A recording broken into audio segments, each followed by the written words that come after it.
창세기 20장 1절에서 18절, 구약성경 25면에 있습니다. 아브라함이 거기서 네게부 땅으로 옮겨가 가데스와 술 사이 그랄에 거류하며 그의 사람을 자기 인가 알렸으므로 그라가 아비멜렉이 사람을 보내어 사라를 데려갔더니 그 밤에 하나님이 아비멜렉에게 현몽하시고 그에게 이르시되 네가 데려간 이 여인으로 말미암아 네가 죽으리니 그는 남편이 있는 여자임이라. 아비멜렉이 그의 여인을 가까이 하지 아니하였으므로 그가 대답하되 주여 주께서 의로운 백성도 내게 하시나이까. 그가 나에게 이는 내 누이라고 하지 아니하였나이까. 그 여인도 그는 내 오라비라 하였사오니 나는 온전한 마음과 깨끗한 손으로 이렇게 하였나이다. 하나님이 꿈에도 그에게 이르시되 내가 원하는 마음으로 이렇게 한 일을 나도 알았으므로 그를 나에게 동의하게 하였나니 여인에게 가까이 하지 못하게 하니 때문이니라. 이제 그 사람의 아내를 돌려보내라. 그는 선지자라. 그가 너를 위하여 기도하리니 네가 살려니와 네가 돌려보내지 아니하면 너와 내게 속한 자가 다 반드시 죽을 줄 알지니라. 아비멜렉이 그날 아침에 일찍 일어나 모든 조상들로 그들을 말하여 알려주니 그들이 시기하고 왔더라. 아비멜렉이 아브라함을 불러서 그에게 이르되 네가 어찌하여 우리에게 이렇게 하느냐. 내가 무슨 죄를 범하였기에 네가 나와 내 나라가 큰 죄에 빠질 뻔하게 하였느냐. 내가 합당하지 아니한 일을 내게 행하였도다 하고 아비멜렉이 또 아브라함에게 이르되 네가 무슨 뜻으로 이렇게 하였느냐. 아브라함이 이르되 이곳에서는 하나님을 두려워함이 없으니 내 아내로 말미암아 사람들이 나를 죽일까 생각하였으니요.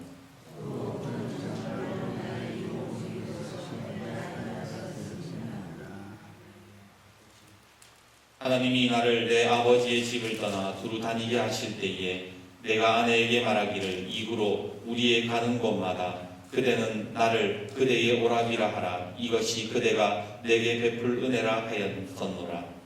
아비멜렉이 나와서 손녀를 이끌어 아브라함에게 주고 그의 아내 사라를 그에게 돌려보내고 아브라함에게 이르되 내 땅이 내 앞에 있으니 네가 보기에 좋은 대로 거주하라 하고 사라에게 이르되 내가 친척들을 데려가기에 주어서 그것으로 너와 함께 하여 사람 것을 수치하였니 내 일이 다 해결되었느니라. 아브라함이 하나님께 기도하매 하나님이 아비멜렉과 그의 아내와 여종을 치료하사 출산하게 하셨으니 여호와께서 이왕에 아브라함의 아내 사라의 일로 아비멜렉의 집의 모든 태를 닫으셨음이더라. 아멘. 우리 목사님, 프랑스의 유명한 소설가 베르나르 베르베르라는 사람이 쓴 상상력 사전이라는 책에 보면 벼룩에 대한 실험 이야기가 나옵니다. 먼저 벼룩 몇 마리를 어항 속에 집어넣습니다. 이 어항은 벼룩이 얼마든지 뛰쳐나갈 수 있는 높이인데도 어느 순간이 되면 벼룩이 어항에서 못 나온다는 거예요. 도대체 어떻게 했길래 벼룩이 어항을 뛰어넘지 못하는 것일까요? 바로 어항 위에 투명한 유리판을 딱 1시간만 올려다 놓으면은 이 벼룩이 그 다음부터는 어항 밖을 벗어날 생각을 못 하더라는 겁니다. 처음에 벼룩은 뭣도 모르고 열심히 뛰어오르기 시작합니다. 하지만 뛸 때마다 자꾸만 유리 천장에 부딪히고 아프니까 어느 순간에 얘네들이 스스로 높이를 조절한대요. 그리고 나서는 유리 천장에 닿을락 말락 한 그 높이까지만 딱 뛰어오르게 되더라는 겁니다. 그 이후에는 유리판을 지우고 나서도 여전히 벼룩은 어항 위를 뛰어넘지 못하고 여전히 어항 속에서만 계속 뛰어다니게 되더라는 거죠. 저는 그 책을 보면서 어쩌면 그 벼룩이 우리의 믿음과 크게 다르지 않을 것 같다라는 생각을 해봤습니다. 사실 우리는 매주 하나님의 말씀을 듣지만 마음 한편으로는 우리 속에 이런 생각이 있지 않습니까? 그 기적들은 나와는 별로 상관이 없다. 그런 일은 나에게 일어나지 않을 거야. 딱 거기까지만 믿고 거기까지만 의지하는 우리의 모습들. 그리고 또 어떤 사람들은 말합니다. 예수 상식적으로 믿어야 돼. 그렇게 스스로 제안하면서 우리는 신앙생활을 하지는 않습니까? 하지만 분명 주님은 요한복음 14장 12절에 우리에게 이렇게 말씀하십니다. 내가 진실로 진실로 너희에게 이르노니 나를 믿는 자는 내가 하는 일을 그도 할 것이요 또한 그보다 더 큰 일도 할 것이다. 예수님이 말씀하신 게 뭐예요? 내가 했던 일 너희들도 할 수 있고 너희들이 제대로 믿기만 하면 나보다 더 큰 일도 행할 수 있다라고 말씀하시지 않습니까? 그러기에 오늘 우리 옆에 분과 다시 한 번 더 인사해 봅시다. 더 큰 믿음을 가지십시다. 더 큰 믿음을 가지십시다. 한 번 더 웃으면서 좀 인사해 봅시다. 더 큰 일 하실 겁니다. 그렇습니다. 오늘 본문의 말씀은 믿음의 조상이라 불리는 아브라함의 이야기이지요. 하지만 지금 우리가 아브라함이 우리에게 보여주는 모습은 믿음의 조상과는 좀 거리가 먼 모습을 우리에게 보여줍니다. 왜냐하면 지금 아브라함이 자기 아내 사라를 누이라고 속이고 있기 때문이지요.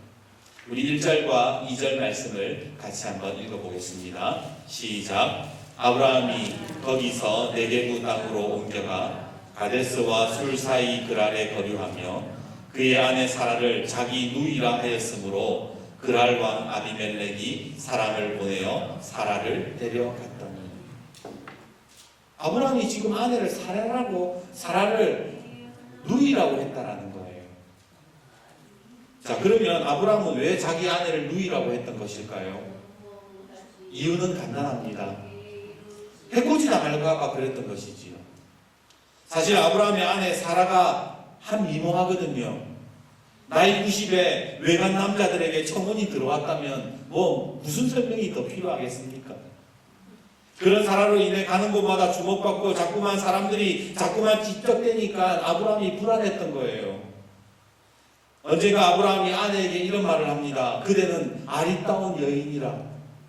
애국 사람이 그대를 볼 때에 이르기를 이는 그의 아내라 하여 나는 죽이고 그대는 살리리니 원하건대 그대는 나의 누이라 하라. 그러면 내가 그대로 말미암아 안전하고 내 목숨이 그대로 말미암아 보존되리라. 당신 때문에 지금 당신이 너무 예뻐가지고 지금 뭐 하자는 거예요? 누이라고 하자. 그렇게 합을 맞췄다라는 겁니다. 그랬습니다. 아브라함의 입장에서는 누이라고 속이는 것이 가장 안전한 방법이었던 것이지요. 좀 모양새가 빠지기는 해도 누이라고 하면 대놓고 아내를 빼앗아 가지는 않을 겁니다. 아내 사라 입장에서도 좀 어이가 없겠지만 남편이 도적에게 비명 행사하는 것보다 나으니까 암묵적으로 그냥 고개를 끄덕이며 동의했던 것이지요. 하지만 옛 속담에 여우 피하려다가 호랑이 만난다고 아브라함이 작은 문제를 피하려고 누이라고 했는데 오히려 더 큰 문제를 만나게 되는 것을 우리는 발견하게 됩니다. 오늘 2절 말씀 다시 한번 보십시오. 그의 아내 사라를 자기 누이라 하였으므로 그랄 왕 아비멜렉이 사람을 보내어 사라를 데려갔더니. 그랄 지역의 왕이었던 아비멜렉이 사람을 보내서 자기 아내를 그냥 데리고 간 거예요. 그런데요, 재미있는 사실은 오늘 이 사건이 예전에도 한 번이 아니었다는 거예요. 예전에도 있었다는 겁니다. 오늘 본문과 동일한 사건이 창세기 12장에도 나오지 않습니까? 창세기 12장 14절과 15절 아브라함이 애굽에 있을 때에 애굽 사람들이 그 여인이 심히 아리따움을 보았고 바로의 고관들도 그를 보고 바로 앞에서 칭찬함으로 그 여인을 바로의 궁으로 이끌어 들인지라. 분명 창세기 12장에도 아브라함이 아내를 누이라고 속였다가 어려움을 겪었는데 지금 20장에 와가지고 또 똑같은 일이 벌어지고 있더라는 겁니다. 대체 아브라함은 그런 문제를 한번 겪었으면 그 다음에는 좀 조심해야 될 일이지 왜 똑같은 문제를 겪었음에도 불구하고 또 똑같은 실수를 하는 것일까요? 여러분, 왜 아브라함이 이런 실수를 한다고 생각하십니까? 저는 말씀을 묵상하다가요, 문득 이런 생각이 들었어요. 이 모든 문제는 하나님 때문이다. 목사가 또 이상한 소리 하는 것 같죠? 한번 들어보세요. 언젠가 아동심리학자가 쓴 책에서 이런 글을 봤어요. 아이에게 문제가 생기면 조금만 기다려주세요. 이 말이 무슨 말인가? 이유는 아이들이요, 문제와 갈등을 겪었을 때에, 그때에 그 문제와 갈등으로 인해서 애들이 성장해 간대요. 애들이 성숙해진대요. 그런데 부모가 그 순간을 못 참고 개입해가지고 하나부터 열까지 다 지시라고 그렇게 애들에게 시키면 애들이 성숙할 시간이 없다라는 겁니다. 그런데 지금 성경을 보면요, 하나님이 딱 그렇게 하고 계시더라니까요. 부모가 나서서 다 해주고 오냐오냐 하니까 제멋대로인 그런 애가 나오는 것처럼 하나님이 자꾸만 아브라함 편애하고 아브라함이 문제 생길 때마다 하나님이 즉각 해결해 주시니까 아브라함이 그런 짓을 하더라는 겁니다. 창세기 12장에 바로가 사라를 데리고 딱 가자마자 하나님이 어떻게 하시는 줄 아세요? 바로의 집에 재앙을 내렸다. 성경은 그렇게 말씀해요.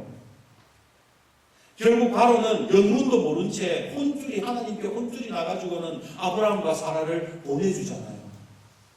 그런데 오늘 본문 3절 말씀도 한번 보세요. 3절 뭐라고 되어 있습니까? 그 밤에 하나님이 아비멜렉에게 현몽하시고 그에게 이르시되 네가 데려간 이 여인으로 말미암아 네가 죽으리니 그는 남편이 있는 여자임이라.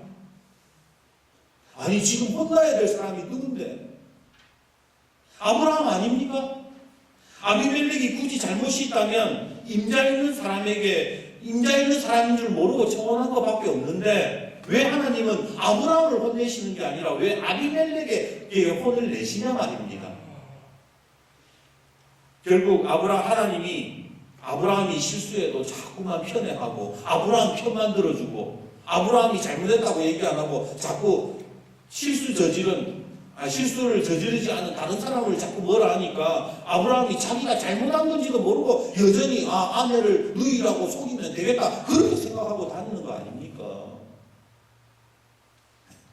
제가 너무 흥분했나요? 어떤 목사님들은요 오늘 본문을 이렇게 해석하더라고요. 이것은 다 하나님의 은혜입니다. 우리 편이 되어주시는 하나님. 아브라함의 입장에서 보면 맞지요. 그런데 여러분 그거 아세요? 나는 택함 받았으니까, 나는 구원 받았으니까 무슨 짓이든 해도 괜찮다는 거, 그거 이단이 구원파가 하는 말들이라는 거. 한번 생각해 보세요. 우리는 하나님을 어떻게 바라봅니까? 공평하신 하나님이라고 그렇게 믿고 있지 않습니까? 정의의 하나님, 공의의 하나님이라고 우리는 그렇게 믿고 있잖아요. 분명 어디를 봐도 아브라함이 잘못한 것이 없는데 아비멜렉이 잘못한 게 없는데 왜 하나님은 아브라함 편만 드시냐는 겁니다. 대체 이걸 어떻게 받아들여야 되는 것일까요? 20대 시절 낡은 트럭을 끌고 다니면서 미군 부대를 청소했던 한 젊은 청년이 있었습니다. 한 번은 이 청년이 차를 몰고 가는데 도움이 필요한 외국인 여성이 눈에 들어오는 게 아닙니까? 길가에 고장난 차를 세워둔 채 어쩔 줄 몰라 하는 그 파란 눈의 여성에게 다가가서 서툰 영어로 물었습니다. May I help you? 좀 도와드릴까요? 그러니까 얼마나 고마웠겠어요. 그렇게 이 청년은 땀을 뻘뻘 흘려가면서 그 차를 1시간 반 동안이나 고쳐줍니다. 외국인 여성은 고마운 마음에 적잖은 돈을 그 청년에게 건넸지만 청년은 정중하게 사양을 하지요. 그래도 꼭 감사하고 싶다는 말에 사무실 주소를 알려주었는데 그 다음날 이 여자가 자기 남편을 데리고 와서는 이 청년에게 찾아온 겁니다. 남편은 알고 보니까 미 8군 사령관이었어요. 그 아내가 뭡니까? 대단한 사람의 부인이었던 것이지요. 전날보다 더 큰 돈을 들고 와서는 살해를 하겠다는데 이번에도 청년이 정중하게 사양합니다. 괜찮습니다. 저는 그냥 도우려고 했을 뿐이에요. 그러면서 정말로 저를 도와주시고 싶다면 저도 돕고 저도 도움받고 싶은 그런 일을 하고 싶다고 이야기를 하지요. 그게 뭐였냐? 제가 미군 부대 청소를 하다 보니까 군 부대에 차량을 폐차 처리하는 것이 쉽지 않아 보이던데 그 폐차를 제가 처리할 수 있게 해주십시오. 쉽게 말하면 고무장 하겠다는 거예요. 군 부대에 그냥 버려지는 것들 내가 그냥 가져와가지고는 내가 그 처리해주고 나도 좀 돈을 벌겠다 이런 이야기를 한 것입니다. 그렇게 청년은 폐차 사업을 시작해서 점점 사업을 크게 불려가는데 그 사업이 국내 최대의 운송업체를 만들게 되었고 그 사업체는 결국 대한항공 한진그룹의 창업회장인 조중훈 씨의 이야기가 되었습니다. 대한항공 잘 아시죠? 너무나도 유명한 창업 이야기입니다. 그런데 이렇게 멋진 성공기업의 스토리가 지금은 어떤 이야기로 바뀌었습니까? 사람들에게 어떤 이미지로 각인되었습니까? 땅콩 회항 사건, 갑질 사건, 온갖 폭언과 욕설, 밀수와 외화 반출 이런 걸로 사람들의 이미지가 딱 낙인이 찍힌 거예요. 왜 이렇게 됐습니까? 그 자식들이 다 말아먹은 것이죠. 오늘 한진그룹의 이야기를 보면서 저는 오늘 우리 기독교의 현 주소를 한번 또 생각해 봅니다. 한국 기독교 역사를 보면 적어도 1900년도 한국 기독교는 뭔가 달랐어요. 예수 믿는 사람이 1%도 안 되던 시절 우리 믿음의 선배들은 참으로 믿을 만한 사람들이 그리스도인이었고 나라와 민족을 위해서 기도하며 눈물을 흘리고 고통을 분담할 줄 아는 그리스도인이었습니다. 그때는요, 예수 믿는 사람들이 예수 믿지 않는 사람들에게 기도합시다 이 말 한마디만 해도 불신자들조차 겸허하게 머리를 숙이며 기도할 수 있게 만드는 그런 영적인 권위들을 가지고 있었던 거예요. 그런데 오늘날 그 이야기가 어떻게 바뀌었습니까? 그리고 지금 우리 믿음의 선배들이 하고 있는 일을 오늘날 어떤 사람들이 하고 있어요? 바로 기독교인이 아니라 믿지 않는 사람들이 기독교를 걱정하고 기독교를 위해서 안타까워하는 일들이 벌어지고 있더라는 겁니다. 우리 9절 말씀 한번 봅시다. 9절입니다. 9절 같이 읽겠습니다. 시작. 멜렉이 아브라함을 불러서 그에게 이르되 네가 어찌하여 우리에게 이렇게 하느냐? 내가 무슨 죄를 내게 범하였기에 내가 나와 내 나라가 큰 죄에 빠질 뻔하게 하였느냐? 내가 합당하지 아니한 일을 내게 행하였도다 하고. 지금 누가 누구를 꾸짖고 있죠? 아비멜렉이 아브라함에게. 하나님을 믿지 않는 불신자가 지금 믿음의 조상을 꾸짖고 있더라는 거예요. 이야기가 완전히 바뀌었어요. 그리고 15절과 16절 또 한번 읽어봅시다. 15절 16절 시작.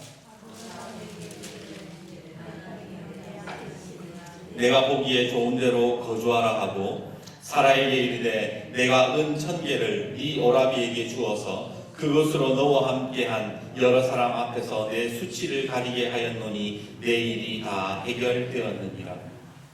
지금 누가 누구를 용서하고 누가 누구에게 호의를 베풀고 있습니까? 바로 하나님을 모르는 아비멜렉이 하나님을 믿고 있는 아브라함을 용서하고 하나님을 알지 못하는 아비멜렉이 하나님을 믿고 있는 아브라함에게 선의를 베풀고 있더라는 거예요. 이야기가 완전히 뒤바뀌었다라는 겁니다. 왜 이렇게 되었습니까? 이유가 어디에 있습니까? 아브라함이 바로 누이라고 속이면서부터 이런 일들이 시작이 되었다라는 겁니다. 분명 부르심과 하나님의 약속은 아브라함이 받았는데 왜 아비멜렉이 하나님의 일들을 하고 있는 것일까요? 그 이유는 주님이 누가복음 19장 40절에 이렇게 말씀하셨기 때문입니다. 주님이 뭐라고 말씀하시느냐? 내가 너희에게 말하노니 만일 이 사람들이 침묵하면 돌들이 소리 지르게 하리라. 하나님의 자녀들이 똑바로 못 살고 정의와 공의에 대해서 침묵하면 주님은 저 길가에 있는 돌을 가지고도 소리를 지르게 하겠다, 말을 하겠다, 그 말을 하게 하겠다. 주님은 그렇게 말씀하셨기 때문이라는 거예요. 오늘 우리가 침묵하면, 우리가 하나님 앞에서 정직하지 못하고 하나님 앞에서 의롭지 못하면 오히려 세상 사람들이 이 세상을 걱정하고 기독교인들을 향해서 소리 지르는 일들이 일어나게 되더라는 겁니다.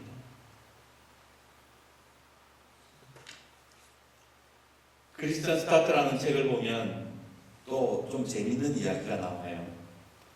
어느 교회 집사님이 신앙생활 하시다가 소천을 하셨는데 그 상주인 아들이 잘 믿지 않는 사람인가 봐요. 목사님에게 와서는 이런 요청을 하더랍니다. 목사님, 죄송하지만 우리 아버지 직분을 집사가 아니라 장로로 해주시면 안 될까요?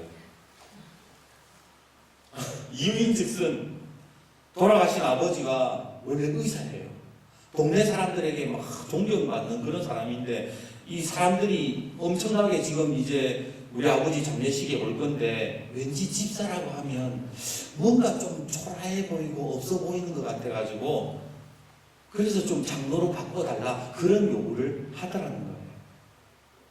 목사님이 아이고 죄송합니다. 그런데 그건 너무 좀 곤란해요. 그러자 아들이 그렇게 이야기를 합니다.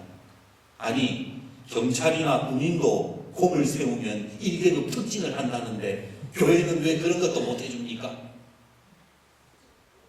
이게 웃을 일이 아닌 게 말하지 않지만 우리 속에서도요 그런 의식들이 여전히 남아있더라는 거예요. 그렇지 않습니까? 목사라는 권위의식 가지고 있잖아요. 목사가 말하면 뭐 다 맞는 거고 목사가 말하면 다 해야 되는 거고 중직자, 항존직이 더 믿음 좋고 더 신앙생활 잘하고 우리 속에 그런 의식 깔려 있잖아요. 그런 특권의식, 계급의식 우리 속에도 있잖아요.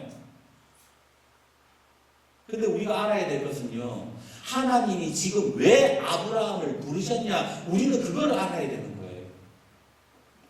여러분 그 많고 많은 사람 중에 하나님이 왜 아브라함 부르셨을 것 같아요? 복 주시려고요? 하나님이 아브라함이 좀 괜찮은 사람이라서 좀 그만한 제목이 되어서 하나님의 나라를 이루어갈 수 있는 그런 그릇이 되어서 하나님이 아브라함을 부르신 겁니까? 아니에요. 하나님께서 아브라함을 부르신 것은 말 이름 그대로 아브라함의 이름 그대로 많은 무리의 아버지, 열국의 아버지, 세상을 품으면서 많은 사람들에게 본이 되는 아버지로 살아가라고 아브라함 부르신 거라는 거예요. 하나님이 왜 나를 목사로 부르셨나? 하나님이 왜 나를 장로, 권사, 짠수 집사로 부르셨는지 우리는 깨달아야 되는 거예요. 뭔가 하나님의 말씀을 좀 더 많이 알아서 똑똑해서 목사가 된 거 아니라는 겁니다. 교회 섬기라고 목사를 부르신 거예요. 목사로 부르신 거예요. 성도 품으라고, 성도 사랑하라고 직분 주시고 세우신 건 아닙니까? 그런데 우리가 그 부르심에 응답하지 못하면 어떻게 됩니까? 불신자인 아비멜렉이 그런 일들을 감당하더라는 겁니다. 우리 이거 심각하게 생각해야 돼요.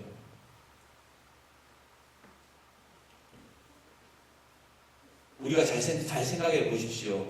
창세기 12장에 나오는 아브라함과 지금 오늘 본문에 나오는 아브라함은 다릅니다. 12장의 모습은 이름은 아브람이었고 그때는 지금은 아브라함이에요. 그때는 하나님 따라 나선 지 얼마 안 된 연약한 믿음이었지만 오늘 20장 본문의 아브라함은 그때의 아브라함이 아니에요. 시간상으로 20년도 지났어요. 수많은 하나님의 은혜도 경험했어요. 그런데 여전히 똑같은 실수를 범하고 있더라는 겁니다. 왜 그렇습니까? 하나님이 왜 나를 부르셨는지를 잊어버렸기 때문인 거예요. 내가 왜 열국의 아비로서 세상을 품어야 되는지 그 사실을 잊어버리기 때문에 아브라함이 12장에서 20장까지 넘어가는 그 순간 속에서도 똑같은 실수를 범하고 있더라는 겁니다. 얼마 전 한 목사님의 칼럼에서 이런 글을 봤습니다. 돌아온 탕자의 이야기, 여러분 잘 아시죠? 이 돌아온 탕자의 이야기 속에서 탕자의 형은 아버지에게 자신은 계속해서 아버지를 섬겨왔고 자기는 아버지의 명을 한 번도 어긴 적이 없다라고 말했습니다. 하지만 과연 그럴까요? 첫째, 그는 형으로서 동생을 찾지 않았습니다. 지금 아버지의 마음은 집 나간 동생으로 근심과 걱정에 사로잡혀 있는데 형은 동생을 찾을 마음도 없고 돌아온 동생도 반기지를 않았습니다. 둘째, 동생이 돌아왔을 때에 그는 동생을 사랑하지 않았습니다. 오히려 그 동생에게 주어지는 재물만 아까워하면서 오히려 그를 미워했지요. 과연 그가 아버지의 아들로서 그리고 형으로서 자격이 있는 사람일까요? 이 칼럼의 내용이 그런 거예요. 자격이 있나라는 거예요. 오늘 우리가 분명히 알아야 될 사실은 직분이나 직책이 하나님의 자격을 말해주지 않더라는 겁니다. 그러면 무엇이 하나님의 자녀로서의 자격을 말해줄까요? 바로 행함과 진실함이라는 거예요. 오늘 2020년도 우리 교회의 표가 뭡니까? 행함과 진실함이에요. 하나님의 자녀로서 살아간다는 것은 직분이 증명해 주는 게 아니라는 거예요. 목사라고 하나님의 자녀로 살아간다? 아니에요. 아무리 목사라 할지라도 행함과 진실함이 없으면 하나님의 자녀가 될 수 없다라는 겁니다. 이제 말씀을 뵙겠습니다. 오늘 마지막 절인 17절과 18절 말씀을 한번 읽어봅시다. 17절과 18절 말씀 같이 읽겠습니다. 시작. 아브라함이 하나님께 기도하며 하나님이 아비멜렉과 그의 아내와 여종을 치료하사 출산하게 하셨으니 여호와께서 이왕에 아브라함의 아내 사라의 일로 아비멜렉의 집의 모든 태를 닫으셨음이더라. 마지막 절은 아브라함이 아비멜렉을 통해서 하나님께 기도했다라고 그렇게 말씀합니다. 아브라함이 지금 아비멜렉, 원래는 지금 오늘 이야기의 내용이 뭐예요? 아비멜렉이 아브라함을 용서하고 아비멜렉이 아브라함을 선대하고 그렇게 하다가 마지막에는 이제 다시 아브라함이 아비멜렉을 위해서 기도했다라는 장면이 나오지 않습니까? 그런데요, 그러면 아브라함이 뒤늦게 아이고 내가 잘못했네, 내가 기도의 사명을 내가 잊어버렸네, 내가 아비멜렉이 해야 될 일을 내가 해야 될 일을 아비멜렉이 했네, 그렇게 깨달으면서 뒤늦게 아비멜렉을 축복한 것일까요? 안타깝지만 아니에요. 아브라함이 이렇게 한 것은요, 아브라함이 기도할 수밖에 없도록 하나님이 그렇게 만들어 놓으신 거예요. 우리 7절 말씀 한번 봅시다. 7절 같이 한번 읽어봅시다. 시작. 이제 그 사람의 아내를 돌려보내라. 그는 선지자라. 그가 너를 위하여 기도하리니 네가 살려니와 네가 돌려보내지 아니하면 너와 내게 속한 자가 다 반드시 죽을 줄 알지니라. 아브라함이 기도 안 하면 아비멜렉이 죽는 거예요. 가뜩이나 거짓말을 해가지고 쪽팔리고 미안한데 아브라함이 기도하지 못해가지고 아브라함이 기도하지 않아서 아비멜렉이 저주받고 아비멜렉이 축복받지 못하면 아브라함의 입장이 어떻게 되겠습니까? 결국 하나님이 아비멜렉에게 재앙을 내리겠다고 하신 것, 아비멜렉에 화를 내신 것은 아브라함만 감싸고 아브라함의 거짓을 모른 척 하신 것이 아니라 아브라함이 열국의 아비로서 세워질 수 있도록 기도하게 만드신 신실하신 하나님의 은혜였다는 거예요. 오늘 하나님께서는 우리가 기도하는 하나님의 자녀가 되기를 원하십니다. 아멘. 누구를 위해서 기도하기를 원하십니까? 바로 하나님을 모르는 사람들, 하나님을 믿지 않는 사람들, 그 사람들을 위해서 기도하라고 말씀하시는 거예요. 너 기도 안 하면, 너 행함과 진실함이 없으면 그 일을 아비멜렉이 감당하게 된다라고 오늘 주님은 말씀하고 계십니다. 그러기에 올 2020년도 한 해에는 우리 속에 내가 직분으로서 하나님의 자녀라고 자녀로 우리가 인정하는 그렇게 생각하는 사람들이 아니라 정말로 우리의 행함과 진실함을 통해서 우리의 사명을 잡고 하나님의 자녀로서의 정체성을 찾아가는 저와 여러분이 되기를 주님의 이름으로 축복합니다.